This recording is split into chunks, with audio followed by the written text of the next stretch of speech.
Cowboys training camp. Live from Oxnard, California. Powered by AA Best Bell Buns, Southern Recipe Pork Rinds, and 94.1 San Antonio's Sports Star. Join us now on the Morning Huddle, the Director of Player Personnel for the Dallas Cowboys, Will McClay. Will, how are you, man? I'm good, man. Good. What's it out there in California? This time of year, is this an exciting time for you? Get to see what your new toys look like out there on the big green fields? Yeah, it's an exciting time because we're building this team, and to get to see the young guys come in, the pieces that we put together, to see how it comes together.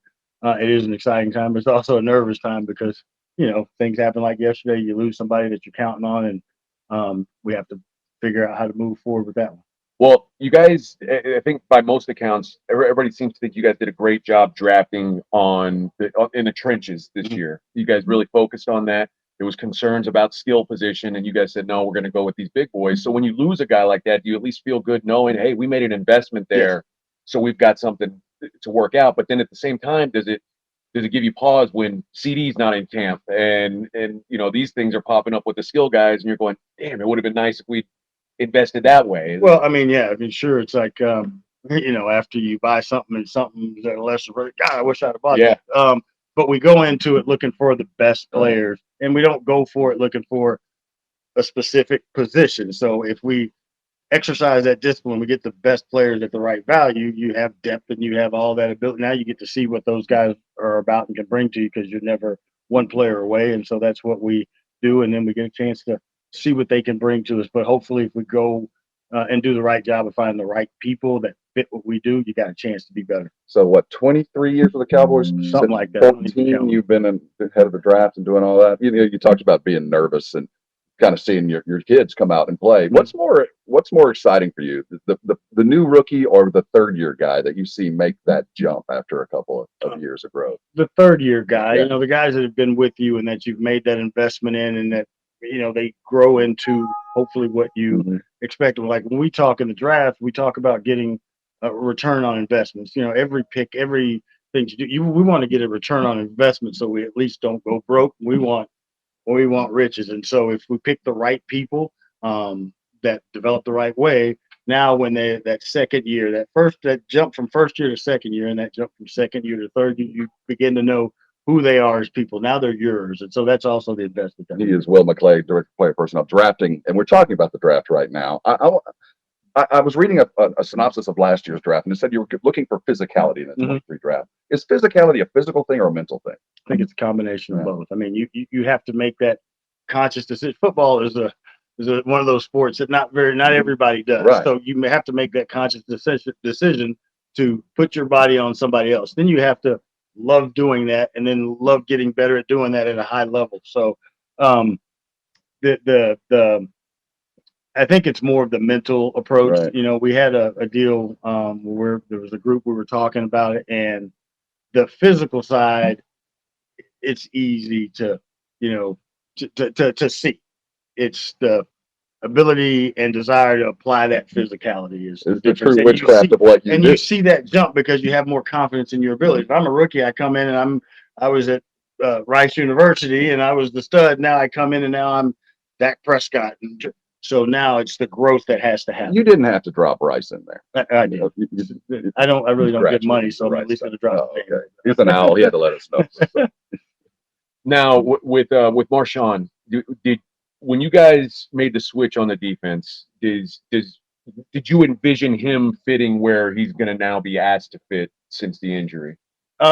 Yes, because he is an explosive, physical defensive end that can play the physical nature, the man on man, take the double teams, but he can also use his physical abilities to also win the speed things and do all that. And then his approach to the game and the physicality brought. So we thought he could play a number of different positions as opposed to one specific one with his skill set. So that gives us flexibility. And does having a guy like Micah, who you could probably play in a lot of different positions, give you flexibility? When you've got to fill another hole, you could just move Micah to the hole and then put someone who fits something better in that spot. Is that? Absolutely. I think you have those players that are special and that are different, and you know who they are. And you have those other pieces that have to fit around it. So the more versatile pieces you have, the more flexible you can be schematically, and if an injury happens. with Micah, who is obviously in the news about a contract, wants to be extended. Does he care where he plays? Because obviously he wants to put up numbers. Guys in contract years love to put up numbers. Is that something that you see playing into his mind at all? I'm pretty sure it's 2024, and the way society is, guys are always looking for what gives them the opportunity to maximize what they have. So, number one thing that's important to Micah is winning and winning here and winning now, and I'm sure all that other stuff comes out. But Do you have to define him as a linebacker or an end, depending on the play? that all comes down to the Depending on the contract. contract, exactly Yeah, right. exactly. We talk a lot about the defense. On the offensive side of the ball, you have had an eye for linemen. Whatever your scouting process is, you find them. What exactly is it about the way you search for linemen that kind of they end up here? Well, it's kind of it's the Cowboys have had the greatest offensive line, or one of the better offensive lines in football forever. So you follow that tradition, and it kind of makes it easier. And then the people that you have in the room already, now you bring guys in. Well, they're going to follow that example, and they're going to become that because that group demands it. And we've been fortunate to have those guys. When you have a Zach Martin in the room, you have the guys that we have. The young guys come in, they can only get better or get out. And that's the way that. I think you're declining some of the skill that you have. There is an eye. There's something that you're seeing that's obviously separate from other guys. It's our group and the way that we do it, and then understanding what we're putting them into. And again, I've got a perfect example that we talk about all the time. Our college scouts go out and they go into these different petri dishes. Every situation is different. If you look at your building, that's the original petri dish. And so if we can kind of look for those guys that fit that, we have an opportunity to be successful. In an ideal world, you draft a tackle in the first round. You've got a guy like Tyron too. If you know he's leaving, you've got a year for him to work and mentor kind of. In this situation, it's like he's gone, this new guy's in. You worry about losing an anchor like that and having a new guy come in and not having that guy to look at and see this is how we do things here. Well, I mean, again, we would have loved to have had the people back that were here, but the business of it doesn't allow it. But you still have some of those pieces, and Tuma is a good player. We feel good about that. And so we felt comfortable about that position prior to the draft. And then we add the guys that we did in the drafts. So they're still following along that chain. Still got Zach Martin in the room, and he's the leader of that. And the young guys are stepping up. And so you got Terrence Steele, who's been here, came up in that group. So it all continues as long as they fall in line, and then the great coaching that they get from Coach Solari and Coach Chin Young and what they demand. It's always a good group to be around. I love the offensive line because that's where it's won. It's won. Obviously, wide receiver. Obviously, CD with the contract stuff is the name that everybody's kicking around. But the thought is, who are the other guys? Who's going to fill in around him? And if he misses any kind of time, who are you guys hoping is ready to take that step up and be the guy now? We're continuing to find out now because it's now proved yourself with that opportunity. I think, we have Brandon Cook, who's a consummate pro, and as long as the young guys come in and follow that lead and they have the ability, because you see the growth of Tolbert last year when, as guys continue to play that first year jump, that second year jump, you get to see that. And, with these exposures that we have now, certain people are jumping out, and now we have to see if that continues.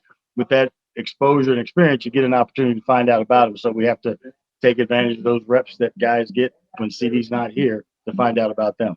What's a day like for you? Like, I know player day off today, a little bit different than your normal day, but how much time are you on the phone looking at what's going around? How much time are you spending out on the field? What's the days? A lot of places at once. The days are long. We started in at the beginning of camp. Like, we'll have the whole staff in, and we talk about how we're getting ready to hit the road. The college scouts are going out on Tuesday. We'll have meetings in the morning. We'll go into team meetings. Then there'll be practice. We'll go through the practice. We'll watch the practice tape. Where are the injuries? We're looking at continuing to look at who's available, the waiver wire every day. And then we start, like, I'll have conversations with different GMs and personnel people throughout the league and what do you need? So we kind of start getting a feel for where people are. We're watching that Hard Knocks thing going on with the GM behind the scenes. Do you like the idea of the curtain being pulled back? Not at all. Not at all. Because everybody's got their own little trade secrets, or there's a lot of things that go on. You're dealing with people and emotions and all that stuff. Sometimes you don't want, I prefer to keep some things in house. How much of business is done the way that it portrayed on that show, where guys are just talking like, "Hey, will you give me a couple firsts for this guy?" Does it ever like just random conversations pop up like that? Yeah, you have those conversations. Sometimes you drop a little crumb to see who bites, and it's interesting at the combine. People just think it's about interviewing and finding out about the players. A lot of face-to-face conversations go on that start. You just throw things out. You might say, "Okay, you got to get an idea from the feelings from the conversations, and that helps you formulate how you're going to address it and talk about certain things like trades. But we do it just kind of randomly. Well, it's been certainly interesting. It's been a pleasure, man. Thanks for Thank you, stopping guys. by for us today. Appreciate it.